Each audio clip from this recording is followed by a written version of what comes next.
Welcome, everybody, back to Fandom Entanglement Sliders. And today we're doing episode 4 of season 1, or episode 2, depending on how you number it. Fever. This is our 4th review. I'm Mike Bloxam, and I'm here with Damon. Hey, everybody. As usual. And we have our special guest today, Lisa Hollifield. Hey, everybody. So, Lisa, Welcome you want back, to tell Lisa. us? Yeah. Hi. Do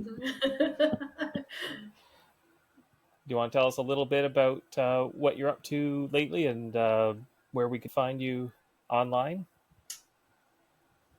Still where I've always been, but I actually did a little bit of a rebrand, so I'm not Wolf and Storm anymore. Okay. All right. Yeah. I fell out of love a little bit with Doctor Who with the debut of the new. Oh. Yeah, I thought Russell was going to be our Lord and Savior, and Oh. Yeah, I heard about that. that didn't work. So I've just kind of had enough. Decided it was time to walk away. So Okay. I'm still at the same place, but now I'm Phantom of the Broadgrass at Yahoo. Well, Yahoo, and on Twitter, same thing. Okay. For the I X. don't really do much, whatever. or it's whatever you want to call it. I don't really do a lot of twatting because it's turned way too toxic for me. Yes. I've never really been on Twitter, so I tried it. I'm like, I think I tweeted like, let's see how this goes. I'm barely on it anyway. I'm more of a YouTube person, and oddly enough, these days I'm on a Facebook a little bit more than I used to be. Not stupid Facebook, but I've made some friends within the Phantom of the Opera community and people that like that stuff because I'm kind of a Phantom nerd, so kind of moved on to that stuff. Yeah, but that's about it. I don't do anything these days but work. Well, you should talk to my wife. I think she likes Phantom too. So she's a Broadway nerd.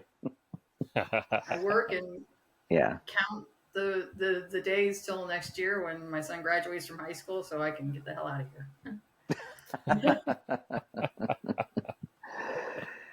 Yeah, All right. I think you and me, Mike, we're both also 2 very tired dads. So trying to we've been trying to do this, and it's like we're trying to get a regular schedule going.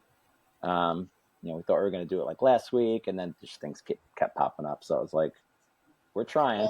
Well, these days it's just him now. As soon as my daughter turned 18, she skedaddled. Yeah. Oh, okay. Well, thank you for Well, thank you for being flexible with us, Lisa. It's all good. Yeah. I'm just glad that I'm doing this on the days I have off from work. It's hard for me to stay up late after like 10:30 because I have to be up at 6 to be at work at 6:30. Right. Yep. All right. Well, I guess we'll get going. Yeah. So let's. You want to take us into it, Mike? Sure. Let's go. Yeah. So, as mentioned, this is Fever. Originally aired as the 2nd episode on March 29th, 1995, and Wade is infected with a deadly virus on an Earth racked by an epidemic. So Rembrandt and Arturo race to find a cure and free Quinn from a Gestapo-like health agency. Of course, we have our regular cast of Jerry O'Connell as Quinn Mallory, Sabrina Lloyd as Wade Wells, Clavant Derricks as Rembrandt Crying Man Brown, and John Rhys-Davies as Professor Arturo. And our guest stars in this episode are Ken Pogue as Dr. Darren Morton, Alison Hossack as Dr. Eileen Stanley, and with notable co-stars we have here, Yi Ji So as Wing, Alex Bruhansky as Pavel Kurlienko, and William Sasso, very formal for Will Sasso, as I think Gomez that's how he was listed Calhoun. at the end, right? Yes, yeah. He somewhere in the late 90s, I think he shortened it to Will. But Did you know that he and Wing were actually, oddly enough, were both in the Doctor Who movie? Oh, they were? Wow. Yes. Oh, really? Wing was the one that was like the member of the Asian group that shot that shot the Seventh Doctor, and Will Sasso was one of the orderlies that worked in the hospital that the doctor that saved him worked at. Wow.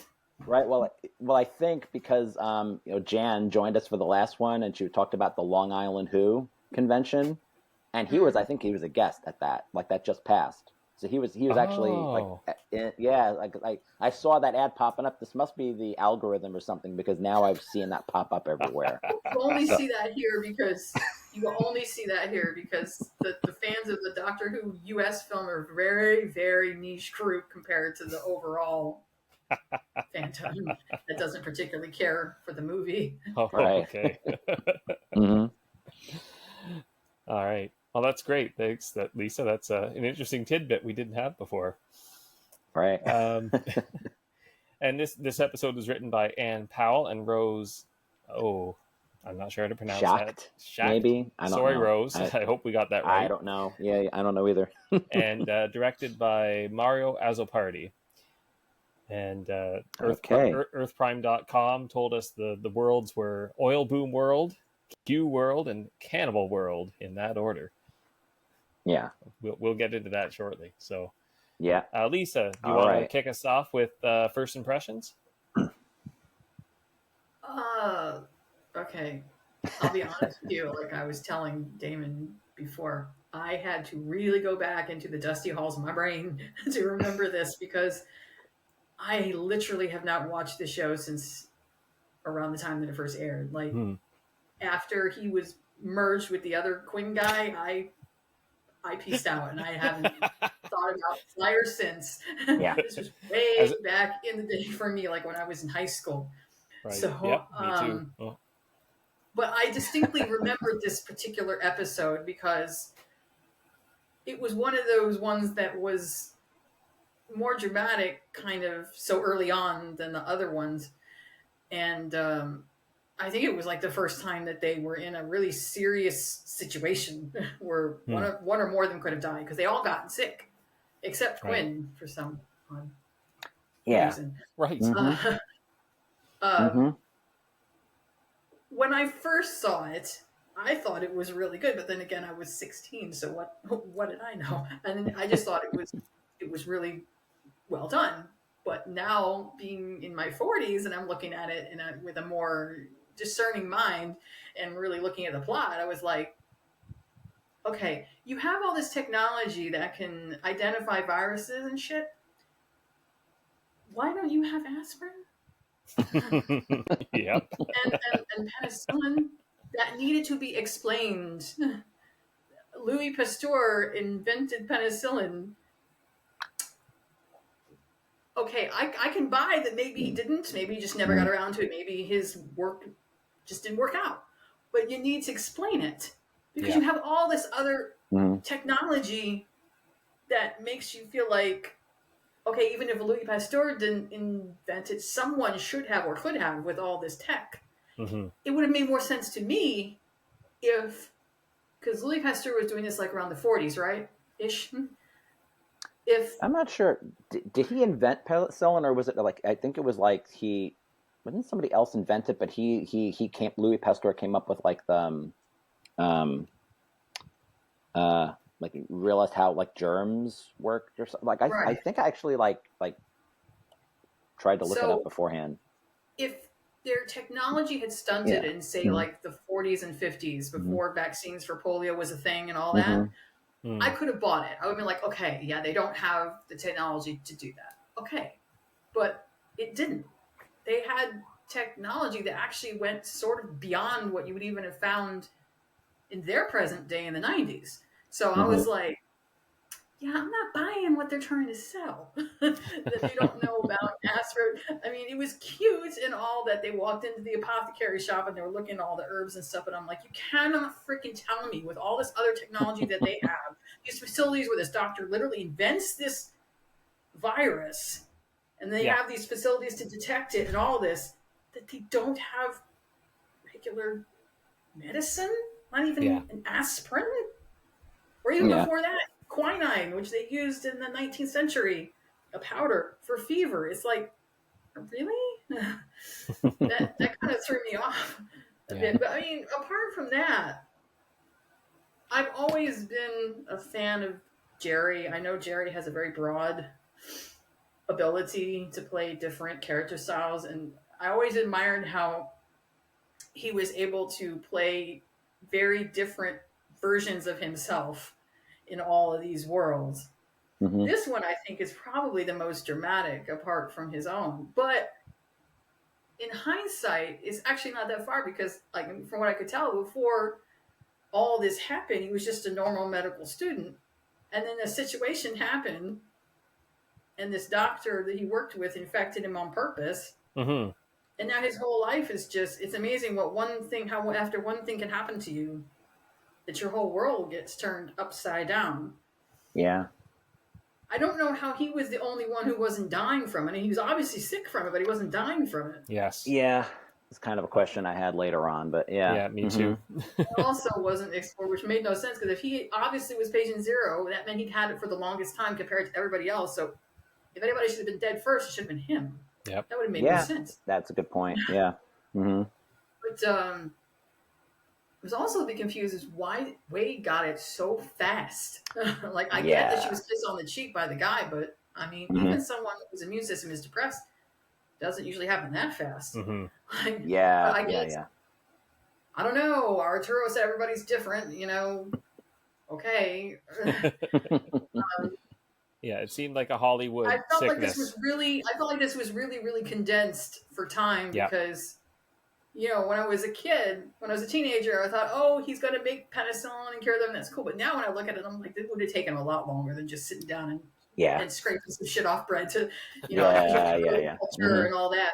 So obviously they really were compressing to save people's lives. Yeah. But the good thing was the tension was still there. You could still feel the tension with them. Like they knew they had to get this done or Wade was going to die. And then Arturo got sick. And then Rembrandt towards the end started to get sick. And, all of them was dropping like flies and they were afraid they weren't going to make it to the next world. So that the tension, that show has always been good with building tension, getting from one world to the next or getting out of whatever scrape that they're in. But then the tension kind of went towards the end when they found the cure, great. And they spread it, they gave it to the other cells of sick people, that's fine. But the doctor that invented the virus found them. So trust me, I know people, and this dude would have killed them all, taken the cure for himself, and sold it to the highest bidder for a price. Maybe I just don't remember, but I thought that the show was better at showing positive outcomes before they left Worlds. It just has been too long since I've seen it. I don't remember. Yeah, I mean, kind of. I mean, I think you said it too in the notes that they were probably just like still trying to figure things out because like the time constraints and stuff. Yeah, right. Since it was so early on, I think the show was still trying to find its footing and how they wanted everything to work. Because I know as time wore on, they were much better at making certain that everything was clean before they left. Like they whatever they wanted to do to help people, it got done. This time it was so quick that they had to leave, and I was like, "Are you sure this guy is going to do what you wanted to do? Because I'm not so sure this guy is going to do what you wanted to do." You're riding on a lot of hope, thinking he's going to save people when he was the one that infected you on purpose. Yeah. But yeah. I mean, all in all, I think back then I would have said great episode. Now decent. That's fair enough. Yeah. I guess I won't be nearly as long as that, but I because this was the second episode to air, so after the pilot, this was the next one, and I think that it was this episode that was like, this is really good. I like him, like you said, when that's what got me wanting. When I was younger, it was. I can see it now, like maybe it's very 90s. Like I can see, but and realizing too, it's like I know we've said that like they get to like season 3 and they start really ripping off bad movies, and I'm looking like this was popular then. They kind of did what was popular. I think there was like that like the Outbreak movie, or who was in that? Was that like Dustin Hoffman or something? Yeah. Or Yeah. I forget something. It was like, this was like a big thing. So I'm like, of course they're going to do a story like this. Too. Yeah. I mean, and then I pulled it out. Even the Batman comics did it like a year later. Contagion. This was a really great story. Oh. This is like an original copy of the collection, but they did it like a year later. So this was it was a popular thing that they were doing then. Yeah, they had no idea just how prescient it would be today. Right. No yeah, because I think up until 4 years ago, I think some of this seemed a bit far-fetched and like about how paranoid people could get, and I'm like, now I get it. Now I get it. Very weird, very timely. How about you, Mike? Yeah, I don't have a strong recollection of this episode. I don't know if I missed it in the first run and just never saw it in syndication, or it just didn't really stick with me. But I kind of went into it with fresh eyes, I guess. It did, like Lisa said, it seemed extremely curious that penicillin hadn't been discovered, and so many other medical advancements were nowhere to be seen, and yet they were researching this virus and infecting someone with it, and and then the Quinn of this earth got it. I don't know. There's a disconnect somewhere that likely could have been explained, but the audience was just kind of expected to go along with this premise of, medical advancements stopped 100 years ago or something. Because Louis That's what I'm saying. On the other worlds, they took great care to explain like how history diverged. Yes. And most of it made sense. Like 95% of those things made sense. This one, did not make sense. Yeah, and that's what took me out of it a little bit, was going, okay, I'm trying to suspend my disbelief here and just go along with it, but niggling in the back of my mind is how, why. But anyhow, that was my impression. It was a decent episode. I mean, they literally had virus detectors in the door to the cafe and the hotel. Yeah, we don't even have that. Yeah, right. Yes, we almost did though. Like we didn't have that shit. And this is 30 years later. So how? Please explain. I feel like we were getting close to like, we're gonna start having detectors with that. I don't know.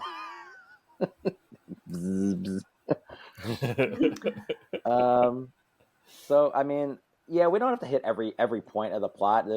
Like I think we're getting a little bit better at trying to kind of tighten this up a little.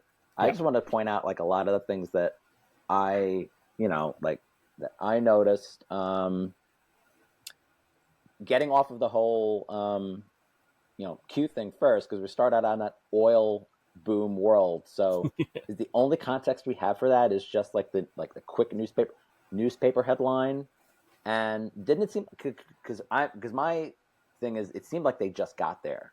I don't know. Was that just like, how did they know? Like, didn't Wade say there's oil deposits everywhere in everybody's backyard? How do they know that? I think she said that they found oil in Quinn's backyard. Yes. Because they were celebrating kind of out front of his house. Yeah, but they were making the impression that it was like everybody was, because I think that's part of what the newspaper headline said, was like, it was like it was just an oil boom like everywhere. Or something like it. They only had all of San Francisco were found all right. So I don't know where that came from, but they only had 1 minute in that world, and then they had to go. Something like that. That girl comes up to Arturo, just kisses him. I like this world. And what was it? They had like a minute left or something, and Rembrandt's like, that sucks. I don't have any chance to celebrate his newfound wealth. And that's where Wing popped up. I think this might be the only other time we see him. Yeah, from the final appearance. Right? Yeah, it is. Don't ask me. I don't remember. I honestly don't remember. I remember very little from this show other than the Cro-Mags and Wade getting left behind. Yeah. In her last episode or something. Yeah. And then the military girl coming in, and then the black girl, and then the brother. Yeah. And then the brother disappears, and then they merge, and that's really all I remember. Yeah, I know. We'll get there at some point. Stuck it out till the end. Yeah, I know. We'll try. But I did laugh. I really enjoyed Wing's line there. We said, "Don't celebrate so hard; you'll hurt yourself." Oh, right. when Right. Quinn's like, "Huh? What are you talking about?" Yeah, because But- he's like, oh, I just make him a millionaire. And Yeah. it's just easy come, easy go. And he just Yeah, drinks exactly. it. They run into the alley. The graffiti on the wall said, I think it said, "Greed is sexy." I noticed that. I'm like, oh, that's cute. Yeah. And then when they jump out of the vortex, there's this thing that says, "One way, do not enter." I don't know if you caught that quick. There was a sign as I popped out on Q World. Oh, it said, "One way, do not enter." Like, interesting. Okay. Yeah, and like basically her fate is sealed almost immediately because she falls in that, like, basically she's about to get hit by the truck, and then the guy comes and then she kisses him. So it's like she didn't even get a chance. It's like well, then his reaction is like, what are you doing? What's wrong with you? And he runs off. And Rembrandt, here's another line that made me chuckle, was Rembrandt goes, 20 minutes in wealthy land and 2 days here in Psychoville. Right. Because Arturo's like, yeah, I don't think they don't like being kissed by pretty ladies. And yes. Like, okay. So maybe he was estimating, but I think it was a very short time they were in the oil boom. Yeah. You know, this is going to sound really bad, but back in the day when I originally watched it, I thought that Rembrandt was funny. Now the older me just looks at it and comes off as really obnoxious and whiny. Like, really obnoxious. Yeah, times, yes. we've kind of brought this up a bit. Well, because Brian Greene was going to originally watch this with us, because he really never watched it. He was going to be the first timer. He watched the pilot and he's like, I can't. He's like, I can't do it. He didn't like the acting. And I'm like, okay, in the beginning it wasn't maybe that great. I feel like it got better. And even my wife, when we did our first rewatch, she's like, she wasn't quite feeling it with him either, but I think he got better after a while. So it was very B-movie campy sort of. Except for Jerry, because I know Jerry's work. I've watched Jerry since he was a kid. I know this, and I know he is a talented actor. Yeah.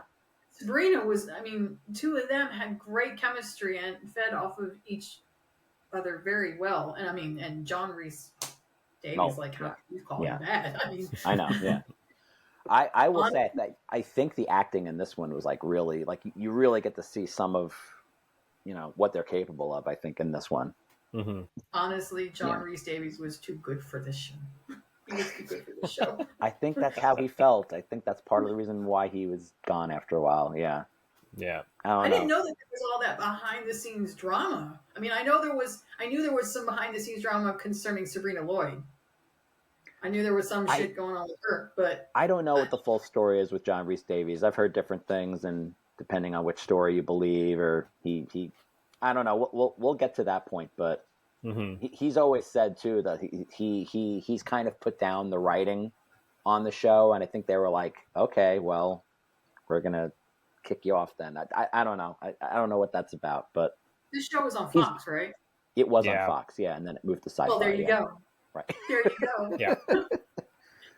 Well, it was at the time that when the creator of the show left, it's like. And then they basically had a yes man in charge who said, "I will do anything you guys want. Let's put this show into something." We're kind of getting off track, but that's kind of what happened to the show. And I think John Rhys Davies was very vocal about that. And he's like, "This show could be doing a lot more, and we're just doing these types of stories." So I think that's part of the reason why he was gone. But we'll get there. Fox, yeah, Fox, they could screw up anything. Right. Yeah. Point Firefly. So they go into the restaurant to get the food. This is where I started feeling a bit of PTSD. I'm like, this whole I remember when COVID first started hitting, and I looked this clip up on YouTube, seeing the guy coughing, and everybody's staring at the guy, looking at him. It's like, what are you looking at? And I'm like, this is like, oh my God, this is exactly what was going on. It's like, it still happens sometimes. People coughing. I'm like, they were excessive coughing. I'm like, you're not going to give me COVID, are you? So they know that everybody's sick. Why was nobody wearing masks? Exactly. Yes. What the? Why was I nobody mean, wearing masks? yeah, I kind of thought of that too. We're Think getting into. about. I mean, if they can isolate a virus or bacteria, surely they. I mean, you know what? This whole episode was nonsensical from start to finish. Mm-hmm. And the waitress is like, "Well, we called 911. They'll be here any minute now." Okay. I'm like, okay, Karen. Yeah. Okay. We get you. Yeah. But that was one of my favorite lines or scenes in any episode where we was trying to eat the burger because there's like, well, what did he say first? He's like something looks better. He's like, yeah, only not as good. I don't remember, but it was like it's like airtight, sealed, like hermetically sealed, right? Yeah. And Rembrandt. I was like, somehow I don't think that hermetically sealing the food is going to help you. Yeah. But it's like, this is like one of my favorite lines that he's ever said. You can take a man's body and beat it. You can take a soul and try it, but to do this to a hamburger is downright unkind. I just crack up laughing every time I hear that one.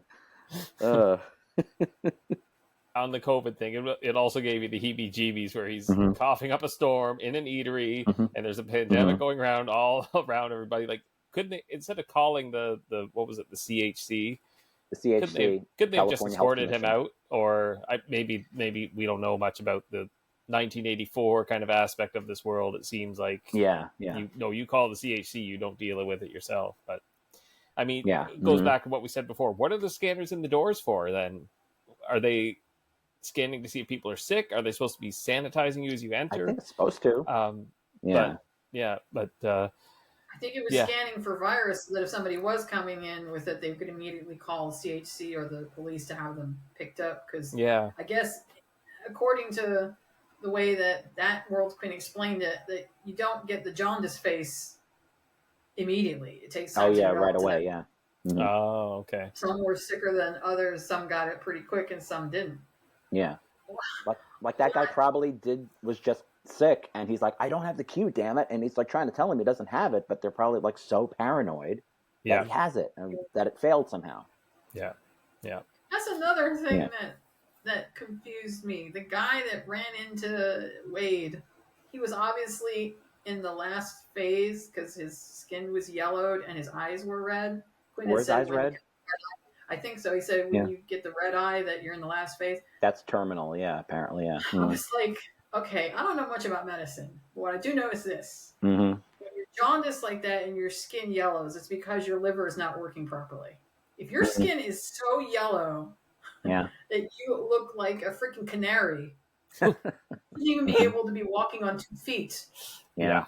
Like, that means your liver is not just failing, it's dead. Like, dead. You shouldn't even be upright. I don't know if they just didn't do the medical research properly for this episode or what, but like, perhaps not. Again, like I said, first time I saw this, I was 16, so I didn't know any better. I didn't much care, but now adult brain is like, well, that's why we're doing these retro reviews. We watched it once before, and now we're watching it again, and we can compare notes between our amazing how much 30 years ago selves. Decades can change your perspective. Yeah, exactly.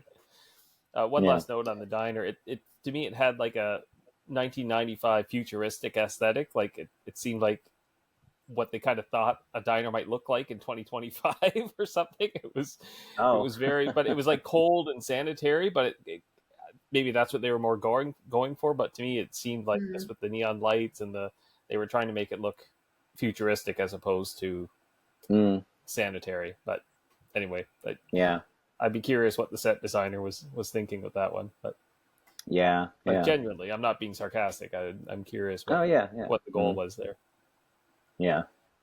And that's when we find out, though, that Rembrandt, that Quinn is patient zero because he goes to spit out the burger in the bathroom, and they see the poster. Wade comes in, and Amada was watching this with me again, and she pointed it out because she took script analysis. She's like, Quinn went, because in the previous world, he became a millionaire. He was worth $1 million, and now he's also worth $1 million because it's a $1 million reward for him. Like, right. And I'm like, thanks, Amada. That was a good catch. Thanks. I like that. Nice. That's cute. Yeah. Because he's public enemy number 1.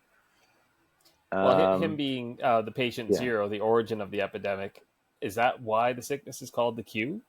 I think so, because his first name of starts with Quinn. Q? I think so. Yeah. Okay. And Yeah, also because yeah. I guess society, or like the story they were sold, I guess, from the medical school, Right. was that Yeah. he was the one that invented it and infected Right. himself to infect everyone else. That's not actually what happened. Right. Right. The story was that he deliberately infected the The world. doctor that actually did it put the blame on him. Yeah. Right. Right. Deflect it off of himself. Yeah. Yeah. Yeah. So there, I know we kind of go a little back and forth between Rembrandt and Wade are getting the hotel room, but then, so did she already start feeling sick before they left the diner? Was that it? She looked like she had a headache, but in the 2 or 3 minutes that they did the scene change between her walking across the street to the hotel, because it didn't look like they went very far, her face was already starting to turn yellow that fast. I was like, it was as they were leaving, right? Like she was starting to get a headache, and he's like, "Okay, you guys get the hotel. We'll go to the pharmacy." The street, and Arturo and Quinn were going to go to the apothecary, and then Wade and Rembrandt were going to get a room so they could figure out what to do next. And she was like, oh, like she was getting tired, like she had the flu or something, and the 5 minutes it took them to walk to the hotel, she looked even worse. It did seem to happen so quickly. I know. Yeah. And then in 2 minutes that they were talking to the desk guy, she got even worse. Yeah. He's like, she can't hold her liquor or something. Yeah, like she's drunk, and she's like, yeah. Lord, does she not have an immune system at all? Yeah. Well, I know that I think it's because the immunity is supposed to be different from the different worlds, and it's like, so it's probably why it hit her so quickly, but it still seems so quick. I mean, yeah. But maybe because she was a woman and they're guys. I don't know. I know they did. But I do like the pharmacist on the phone. He's like, yes. The guy was like, Arturo's waiting, and he's like, yes, yes. It's just like, and it's asking for aspirin, and I, at this point, this is going back to your point, Lisa, about did they not have a simple thing like aspirin on this girl, because it's like he never even heard of it. He's like, for what? And he's like, for headaches? That's what I'm saying. They walk into this apothecary that's using, mugwort and other things that you would have used in like the 1600s. Yeah. And Arturo, who is supposed to be a scientifically minded person, a professor and all, I was like, dude, this isn't just some kitschy little shop selling herbs and spices. Yeah. Like, do you really think walking in here that you can go up there and ask him for an aspirin and he's going to have it? Does it look like they have aspirin? Yeah. I mean, they didn't even have quinine, which is basically aspirin before aspirin was aspirin. Yeah. It was in powder form. And I'm like, you've got to be kidding. How can they have virus detectors on your doors and the ability to actually isolate a virus and all this other shit, but they don't have something as simple as aspirin? Yeah. It would have made much more sense if this was a world where their technology had stagnated in like the 50s. At least then they would have had something as simple as aspirin. Yeah. Maybe not much else, but something as simple as aspirin. Yeah. But to have stuff, this looks like it made no sense. In some ways it looked like their medical experience stagnated in like the 1600s, but then again it didn't. They also have other medical technology. Yeah. It didn't mesh for me. I was like, what is this? Yeah. This makes no sense. Yeah. I mean, if that was true, and they had nothing like penicillin, and I'm going to assume other vaccines as well, there'd be a lot less people living on that earth. Yeah. Polio, meningitis, mumps, rubella. Half the population would have been dead already. That's a really good point. Yeah, like if they didn't have something as simple as penicillin, smallpox, they should have had smallpox. Exactly. Because there's an episode in season 2 where they think, like they actually talk about, I think it's Jillian of the Spirits. It's the one where science has been outlawed or something because also like they don't have a polio vaccine because the Quinn of that world died of polio. because they didn't have vaccines or something, because they were like technological. They actually do explain a little bit in that one that Is that the one where they all do magic? no, that's the one where Quinn is stuck on the astral plane, where he gets like zapped by lightning in the vortex as the vortex hits, and he's like he's not on the same plane of existence as them, so they don't even know he's there. So he's like a spirit, and the one girl can actually talk to him because she can see spirits, so she can like talk to the dead. It was a cool one. It was interesting. I think that they needed to have a script editor for this episode, or at least someone with a medical background to go through with a more fine-tooth comb, because a lot of the stuff didn't mesh. Well, do we have a tally so far on Arturo's phrase "blistering idiot"? Is this like maybe we should start? I said blithering idiot, blistering idiot. Yeah, and I looked this up before I discovered this when I was like kind of looking on the earthprime.com website, because I thought that Stockboy looked familiar. I did not realize that he was one of the lone gunmen in the X-Men, in the X-Men, in the X-Files. I got Probably X-Men on my mind. because his hair was short compared to when he was on the show.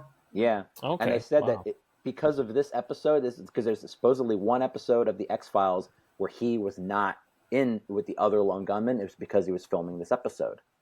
Wow. Okay. Interesting. Yeah. He filmed in Vancouver as well. Yeah, because he couldn't do both guest appearances. Yeah.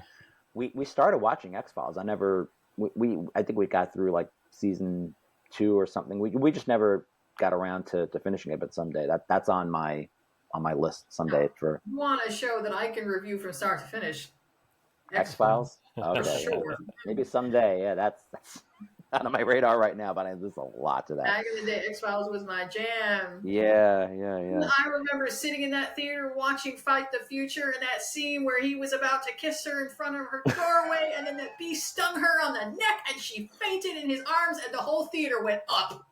Oh. Yeah. Like the entire theater lost it. No, because this was like right before season 5. People had waited a long time. Oh, because it was like in between seasons, that movie, the first movie. Yeah, right? It was like the summer before season 5.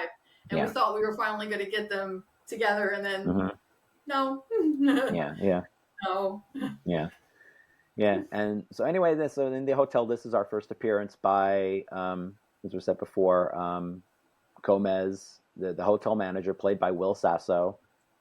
He shows up in a few more episodes, yeah. Well, we already talked about that it did seem like Wade got sick really quickly, but yeah. And what else did you say here about Will Sasso? He's had quite a career. This is one of his earlier appearances. And of course, I'm counting the Canadian actors as we go along. He was born in BC in British Columbia. I'm afraid I'm not overly familiar with his work, but I did see him in the 2012 Three Stooges film where he played Curly. Okay. Yeah, I think I remember that's what I went. that. Oh, okay, now I can place him. Okay, but my wife recognizes him from other stuff. For a very long time, he was in Mad TV. Yes, right? I was about to say any fans of Mad TV would know him, but I didn't watch a ton of Mad TV. I was more an SNL person in the then early 2000s. I stopped watching both. So yeah. But yeah, he'd be well known from anyone who likes Mad TV. Yeah. What else do I got here? Well, they're basically in the hotel room. Is that what comes next here, or just they're looking up? Well, Quinn has been captured. Quinn. Yeah. They were trying to get out of the apothecary, right? But the cops cornered them, shot him with a tranquilizer, and took him away. Right. Arturo managed to get away, and he met back up with them at the hotel to let them know what was going on. Right. Okay. Saw that Wade was in the bed, even more sick at this point, and she's having the hallucinations. Weird hallucinations. Yes, that makeup. Yeah. Right.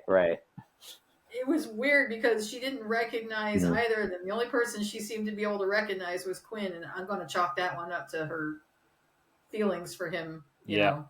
Yeah, or yeah, do. yeah. So she was in Mhm. love with him, so of course she would recognize him. Yeah. Yeah, and they're watching that infomercial. It was a show called Amazing Bargains, which I feel like I have seen that. That's like one of those things that was very 90s. Like, again, they're doing The that guy that whole was on it actually did infomercials for a yeah, living. A yeah, Oh, long, yeah, long yeah. Those are the guys that credits. actually did that. Yeah, oh wow. Well, that forced excitement that came with must have come with some experience. yeah, yeah, yeah. Yeah, I was looking it up a little bit. Like, yeah, apparently that was like what they were known for or something. And there was like the whole spray and sterilizer thing, and that's another thing that Amanda pointed out. She's like, that's Lysol. That we're spraying Yeah. stuff in the house. Like that's what we do. You spray Lysol on everything. I'm like, yeah, that's what we do. And those I only sweaters. recognize that Gosh. because when I Yeah. was younger, like when I had the ability, I used to stay up a lot later than I do now. So Yeah. I remember watching stuff like that just because I was bored. Yeah. Yeah. Yeah. Yeah, I don't remember where. I know I've definitely seen that before. It was just like, but it was another example of where they threw in a lot of stuff. Like the pilot episode had the People's Court, and then they threw in all Mhm. this like American culture stuff that was like, but it was like satirical and the dark humor and like, It's not good when shows do that, especially sci-fi shows, because you immediately date yourself when you do that, and you can't that's work. true. Yeah, yeah, product of Who its did time. Yeah, that in season one when they were in the future, but they were playing this revamped futuristic version of oh god, what was the game with the woman who asks them a bunch of questions and she's really rude, like Oh, the really really weakest link. mean. Oh yeah. Yeah, Oh okay. they were Mm-hmm. doing some weird futuristic version of the Weakest Link, which worked back then in 2005 when the show was on, but now Mm-hmm. the show hasn't existed in a very long time. So Mm-hmm. Right. Right. Right. Mm-hmm. people that are trying to watch it for the first time now are like, huh? What's this? Because they don't catch that reference. Yeah. Yeah. Yeah. Where are we? We're just Wade leaves, but she ended up leaving, and that's when they find her. The whole community of the Q. Yeah, the two of them were talking, trying to figure out what to do, and while their backs were turned, while they were Oh, discussing it and trying to figure out how to help her and how to get Quinn back, she skedaddles like she hears voices or something telling Yeah. her to leave, and she right. goes outside, and all the sick people are there. Apparently, I don't know, there's some mental connection or something. Yeah, yeah. Never really elaborate on that, but they come to get her and take her back to where they live. Right. It's because Arturo was starting to feel sick. He's like, I'm not feeling too good myself, because they were debating like, well, can't we just wait till the next world or something, and we might bring this thing with us. Yeah, exactly. We become patient zero or whatever. Well, I think he says that later, but he's like, I'm not feeling too good myself, and he's like, oh, you too. So, and meanwhile, Quinn's being like is that like electrocution? Like you see this always in these outbreak movies where they just do the water and the electricity or whatever, and it's like it's detecting something, and I don't understand how that all works, but you see it in like I'm not every sure single. what it was, but they were trying to figure it out, and then they're like, you can get a haircut and all this, but we'll still know who you are. I'm like, Mm-hmm. the other Quinn has an earring. Just put this down up here. Make that. What did he say? He's like, For doctors, these people were really obtuse. Yeah, like really obtuse. Yeah. What did Quinn say? He's like, you want to know what I've been doing? I've been traveling through different worlds to see how people like you can screw up civilization. Yes. Something like that. And that Dr. Stanley is like, I guess he was like, they were lovers in med school or something, so she's trying to help him. Mm-hmm. So we kind of cut back and forth with all that while Wade and everybody, they're in this community, and that's where we actually meet Patient Zero, Quinn. And like you said, he does have the red eye, so it's like, but he doesn't seem like he's dying. So that's a good point you made before, Lisa. Like, how long has he had this? And it's not explained. I know when it comes to some viruses with patient zeros, some can last longer just because, and some don't have any symptoms at all. But he was red-eyed. Like, he should have been in the last phase, like prostrate in a bed. Yeah. But he was walking around like it was nothing. And I'm like, I don't know, maybe he has some kind of immune system that's just better than everybody else's or something. I don't know. He was like a typhoid Mary, but with symptoms. But I will say this though: the characters in this episode were not really well fleshed out, except for even the doctors were kind of, Yeah. except for Quinn. Quinn's Yeah. doppelganger in this world was like really dramatic and really fleshed out, and there was so much more they could have done with this episode if they had written it a little bit better. But it seemed like they were just going so fast through the whole thing. You didn't have time to. This type of episode where everybody's sick, it lives or dies on whether or not the audience can empathize with the people and root for the characters to find a cure. And you're going through that so damn fast. Yeah. You don't really get a chance to sit down with any of the sick people. They just come off as being really creepy. Like you don't get to sit down and talk to them, or they just come off as being almost zombified. Yeah. That's basically a writing problem. Yeah. But this is where I thought his acting is really good, because he's trying to talk to him. He's like, I've seen slaughterhouses that look more hygienic than this, and he's like, or something about how something like he seems insensitive or something. And Quinn's like, and if you don't believe me, ask them. Like the way he was like so like furious about stuff, and it's just like I was feeling it with him. Like he's like, they are suffering. Like you realize like this is like what's going on here. Like whatever it was that he was saying, and I was like, that was where he's really good. Really upset. I know he wants to be able to provide more for them, but they're all poor. They have nothing. Right. Like they're not. And what's worse is they're not the dregs of society. They're just normal people who got sick and are now shunned and have nowhere else to go because they don't have the money that the rich people do to afford to buy palliatives and other things like that, if they even exist on this world. Which is really is prescient, because during COVID, a lot of rich people, one of which is a very big person in today's society who will not be named, because of his status, was able to get his hands on certain palliatives that other less fortunate people were able to get their hands on. And were therefore laying sick and dying in the hospital. So it is definitely prescient to what's going on now. Yeah, it seems weird that the show kind of like some of that's very relevant now. It's interesting. Yeah. It was a little ahead of its time, but also very 90s too. Just the way they handled everything. I think it's the dark humor thing. I think they were trying to like also not take themselves too seriously, but like trying to get some points across and just be kind of entertaining doing it. It's I don't know. Maybe it's not. Maybe Sliders wasn't everybody's cup of tea just because of the way they handled it. I don't know. That at least when the show began, that's kind of why I liked it, was just how they just presented everything in that very satirical, dark humor. Right. Yeah. And that's where we find out, though, that he's like, well, how is this resistant to any kind of antibiotics? And he's like, what? He's like, penicillin. What's that? And then it's like, you see the light bulb go off, and then he's going through the garbage, and Rembrandt's like, man, get this guy some food. Where's your dignity? He's like, I'm trying to create this, like, blah, blah, blah, whatever. It's like, what? Penicillin? Well, you can chime in here, Mike, I guess. With your food and stuff. That I guess we covered this in the first impressions. No penicillin, no antibiotics. It's like, that's the part of the episode that really did bother me the most. And not only did Arturo manage to craft that right solution pretty much straight away, but it worked on him after just a short nap. It's like what they could have done was instead of limiting if you're that sick, it takes like days. Exactly. Instead of limiting their timeline to 2 days on this planet, they could have given a couple of weeks to make it more realistic and more.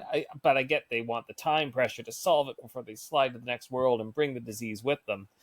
But maybe 2 days was too short. They could have had something a little bit more realistic to have him recover, and then he could say, "Okay, it works."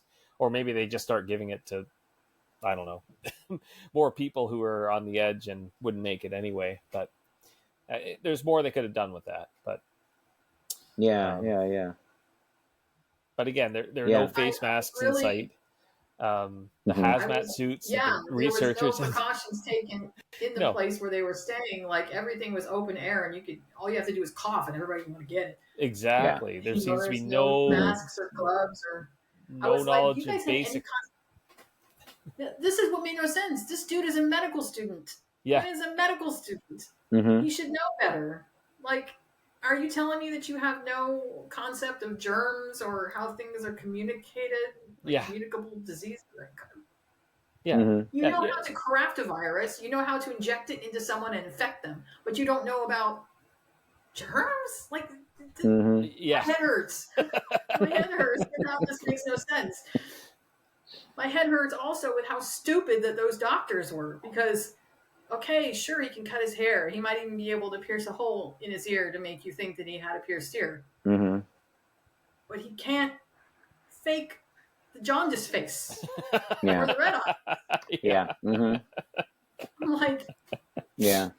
you are you really that dumb that you think they're the same person? Mhm. He has no jaundice face. You can't fake that. You Well, I can't think just it's slap some because. makeup on and go, yeah, I'm sick. Well, I guess I think it's because they're looking because they're probably seeing like the fingerprints have to be identical, right? Mm. And then he's like talking about like when he was trying to explain to him, he's like, "Oh, I have this like knee injury or whatever." She's like, "Yeah, you know you did." And he's like, "Oh, bad injuries follow me on every world I go to." So he still had like a lot of the same stuff. So I guess it's just it was really hard for them to, I guess, buy the idea that like, well, this is just another version of him because But then when's they that gonna blood come up? tested like multiple times to Yeah. detect the virus, and it was not there. Like 3-4 times, they did it over and over, and it was not there. Mhm. Yeah. I mean, I don't know what else you could say to make them understand. Well, I think they just assume that is like, well, somehow he found a cure and he's just not telling us. Like, and we're Yeah. going to find out how he did it. So that's Mm. that's where I think they were coming from. But yeah, but I do like that Arturo's he's making the penicillin and he's trying to tell him how to do this, and he's like, why are you taking it first? And I like that he's like, this was like really good. He's like, well, this can have 3 possible outcomes. 1, it may do nothing. 2, it may cure. 3, it may kill. Bottoms Mhm. up. And then he does that. Yeah. But like you said, it did seem to happen really quickly because, yeah, how long did they have? Or he took a nap and Rembrandt was like, if we don't slide in 12 minutes, we never will or something. And then he finally wakes up and then even Rembrandt started feeling, he's like, yeah, it was just a matter of time before I started feeling it too. Didn't you But say they had like 2 days on Yeah. that world? From I when think they so, arrived. yeah. It didn't seem like they were there for 2 days. It seemed like you were lucky if they were even there a night. Yeah. Well, magic of television. It's, yeah, whatever. But still, it was very quick. I mean, 2 days, and she's like near death's door within 2 days. Like, Yeah. I question now. It's like how much penicillin would they have had to have given her? Wouldn't it have taken a long time for her to get She was really better? sick. We needed Yeah. to give her a lot. Yeah, I mean, Even Arturo himself said just before they left, I recommend you take it for no longer than 3 days. 3 days. something like that. Yeah. To be fully effective. So it was like, well, at least when they got to the cannibal world at the end, you could tell that the reason why they sat around for a while was to, get better, because obviously Wade was not movable at that point. Yeah. Even well, after we don't know how long they were there, but I assume they had to be there for quite a while because for her to get better and for the Yeah. other two also yeah, to get better. yeah,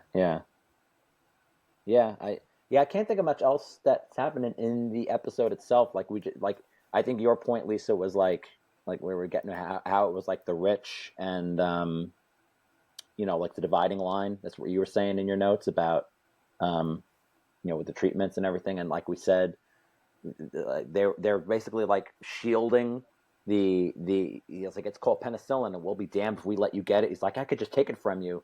And it's like, this is in response to what you said. Like, yeah, why didn't he could have just mowed them all down with gunfire, firing squad, just take it. It just seemed a little too convenient. Hmm. But I mean, look at TV. the city itself. look at the city itself. Even though when they first got there, those people weren't like sick. They weren't where Quinn was. Yeah. The place obviously was not great looking. It was downtrodden. People were poor. They didn't have a lot. It was very gray. Like they were. Yeah. It was obviously not somewhere where somebody that was rich would live. You could tell that. So obviously they weren't getting the care that other people would probably have been more lucky to get. Yeah. I mean, I don't know like what the state of health insurance was on that world or anything like that, but it was obvious that even these people that had something didn't really have anything. Yeah. They were just struggling to survive. I mean, I'm glad that they were able to get it to the other cells. That says something, so that at least if they did get mowed down at the main cell, the other ones could spread it to other people. And, Yeah. But I'm still struggling to understand the main doctor. Like, what was the motivation? Yeah, maybe just to save his own ass. I don't know. Like they were just experimenting. The virus, yeah, and then injects. Oh, that's right, because Quinn knew what he had invented and how dangerous it was, and he was going to tell the world what he was doing. So the guy injected him, and then he escaped. He was being held, but his girlfriend got him out, and he escaped, and then wound up infecting everybody. Yeah. Well, what it was he told him that he was okay, and then he sent him on his way. And so I don't think he knew he was infected. And that was the story that, they had to come up with a story to explain. I feel like it was a story that they had to come up with to explain away the doctor's incompetence. Maybe. So they blamed it on Quinn and made him he was a scapegoat. Yeah. Okay. I don't know. Well, very little of this episode made much sense. Like the characters were not grounded enough or developed enough for you to really care, except for Quinn. Oddly enough, he was the only one on that world that had a doppelganger. We didn't see doppelgangers of the other three, although I'm going to assume that they probably all died. Yeah, it could have died. Yeah. Man, that's like this is like one of my favorite episodes. You're bringing me down a little. It's okay. It was back in the day. Good points. Yeah, it was one that has stuck in my mind for 30 years because it was that good. Same here. Yeah. But you come back to look at it when you're 30 years older, and you're like, oh damn, that's terrible. Well, just to close out what we were talking about, like they're on Cannibal World, and it's just like, and they're just like, did you tell her about the cannibals? Like, no, I don't want to give her too much to worry about. And then everything stops. It's like this is, I think the second, these were like my two favorite, I think most memorable lines I remember. And then this is the second one. It's like, who do you think is going to eat first? And Rembrandt's like, don't look at me. I'm just a chicken McNugget. You're the quarter pounder. You see Arturo's look. He's looking at him. He's like, really? Like, but you're right. Yeah. Just face a blank. I just crack up laughing. This is like one of the funniest things I've ever heard him say on the show. That was. I mean, I still will say that this is one of my favorite episodes, I think, of this season. So this episode really showed that the show had potential. Yeah, it had real potential to do some great things, but unfortunately, yeah. So those were my two favorite lines. What was one of your most memorable lines, Lisa? Mold juice. Mold juice. Came up with mold juice. Give this man some mold juice.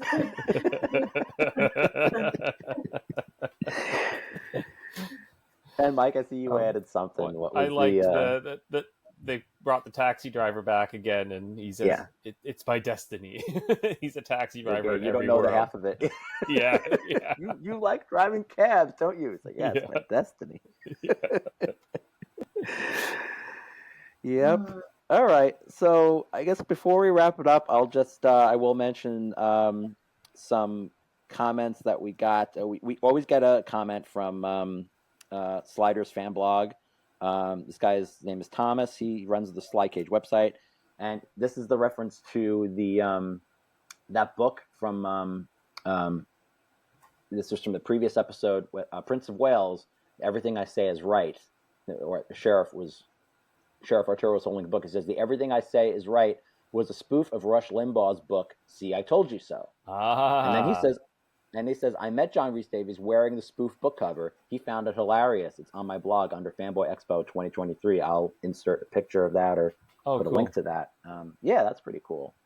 And then the only other comments we have, Dennis, our friend Dennis, he's like, love the new opening credits. Thank you, Dennis. Yeah. And Albie just said, sliders.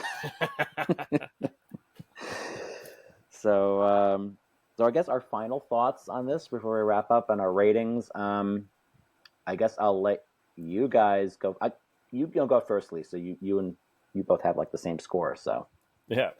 I gave it a 7 out of 10 jars of malt juice because it had a lot of potential. Yeah, a lot, and there's a lot of good dramatic aspects. Jerry, as always, was fantastic, but it suffered from a lot of nonsensical nonsense, and looking back on it, it needed a re-edit to make a little more sense. Otherwise, I mean, it was decent, but could have been better. Okay, fair enough. Okay, Mike. And I'm not going to rehash it. That's pretty much how I feel too. 7 apothecaries out of 10. 7 apothecaries out of 10. I have the highest rating on this just because as I said, this is like, I think my top 3 for the season. This and like the last 2 episodes of the season. These are like my top of the season. I always remember that. I remember this episode so well that it was like I didn't really have like a lot of notes with it because it just stuck in my mind. But I watched it again, obviously, and I still think it's really good. I mean, despite all the faults that you guys threw out there, giving it 9 hermetically sealed burgers. So that is our retro review of Fever. So, all right, Lisa, thank you for joining us. Where can everybody find you on social media again? Just to remind them. My handle has now been switched to Phantom of the Broadgrass. So if you're looking me up on YouTube, it'll be Phantom of the Broadgrass. Same thing for X, but I'm not on there very much anymore. All right. And sometimes on Facebook on that too. Okay, I will be sure to link all of that in the descriptions. So, am I taking us out, Mike, or you want to take us out? Oh, I can take us out. Yeah. Okay. Next up is because we need to remind them about the website and stuff too, right? Of course, yes, yeah. Yeah. Okay. We as we mentioned in the last video, we have a website now, fandomentanglement.com. We're putting up links directly there to the videos and putting some details on the website as well. So that'll be a nice central location where you can view all our archives for other reviews we've done, including Quantum Leap 2022. Which Lisa has done a couple of those. Yes. Yeah. So be sure to check it out. Can we ever get a retro thing of this for the original show? I am there for that. I am so there for that. Maybe someday. I don't know. How long is it going to take to get to that? I don't know. I think that's what we decided. I feel like we could, but I feel like we could, but like what else different are we going to say? I don't know. It's something I'm thinking about, but I don't know. Let's get through Sliders first, then we'll see what's next. Maybe. And speaking if of which, we do, you're definitely invited to come join us for that. Speaking of Sliders, next up is Last Days, where we will be joined by Eric Drayling, one of our friends from the virtual seasons of Quantum Leap. Virtual seasons, yes. Yeah, so looking forward to chatting with Eric. It'll be my first time actually like really talking to him too. I don't know if me you've too. talked to him in the past, Mike, but not in this format. So it'll be fun. Yep.